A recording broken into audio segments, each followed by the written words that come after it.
إنما المؤمنون الذين إذا ذكر الله وجلت قلوبهم. Assalomu alaykum va rahmatulloh. O'kkosha TV tomonidan tarjima qilinib taqdim etilayotgan tajvid darslarimizning birinchisiga xush kelibsiz. Bugungi mavzuyimiz hamzadir. Hamza Qur'onda ikki xil keladi. Hamzaning birinchisi bog'lovchi va ikkinchisi kesuvchi hamzadir. Mana bu bog'lovchi hamzaning ko'rinishidir, ya'ni hamzatul vasl. Hamzatul vasl faqat so'zning boshida keladi. E'tiborli tomoni shundaki, hamzatul vasl o'zi bilan hech qanday unli harf olib kelmaydi va hamzatul vaslni o'qisangiz ham, o'qimasangiz ham bo'ladi.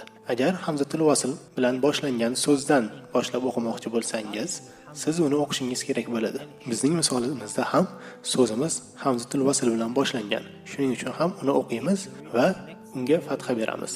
Ya'ni alhamdulillah deb o'qiladi. Gapimizdagi ikkinchi hamzatul vasl esa o'zidan oldingi so'zga qo'shib o'qisak bo'ladi. Bizning misolimizda esa Robbil a'lamin deb o'qiladi. Shu so'zimizdagi hamzatul vaslni tashlab ketib, Robbi so'ziga keyingi l harfi bilan ulab ketyapmiz. Xo'sh, agar hamzatul vasl o'zi bilan unli harf kelmasa, qaysi unlini qo'yib o'qishni qanday bilamiz?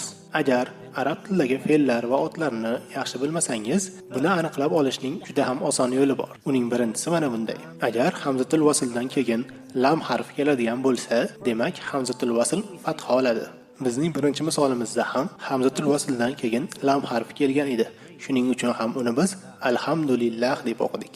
Yoki ikkinchi misolimizda ham o'zidan avvalgi Robbi so'ziga qo'shmasdan alohida o'qishni xohlasak, undan ham keyin lam harfi turibdi.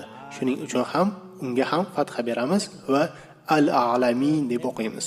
Ikkinchi yo'li esa, agar hamzatul vasl bor so'zimizning 3-harfi dommali, ya'ni u bilan kelgan bo'lsa, demak hamzatul vasl ham domma oladi. Misolga qaraymiz. Bu misolimizning 3-harfi, ya'ni xo harfida u turibdi.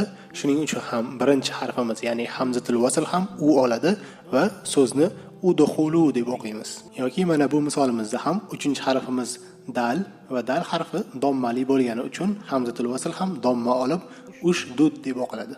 Quyida ba'zi istisnolar keltirilgan, lekin bunday holatda ko'pincha hamzatul vasl domma oladi. Uchinchi yo'li esa, agar hamzatul vaslda lam harf ham bo'lmasa yoki yuqoridagidek 3-harfi dommali bo'lmaydigan bo'lsa, unday hamzatul vasl kasra oladi. Mana bu misolimizda ham ikkinchi harfi lam emas yoki 3-harf ham dommali bo'lmagani uchun bu misoldagi hamzatul vaslga kasra qo'yamiz va ittahozlu deb o'qiymiz.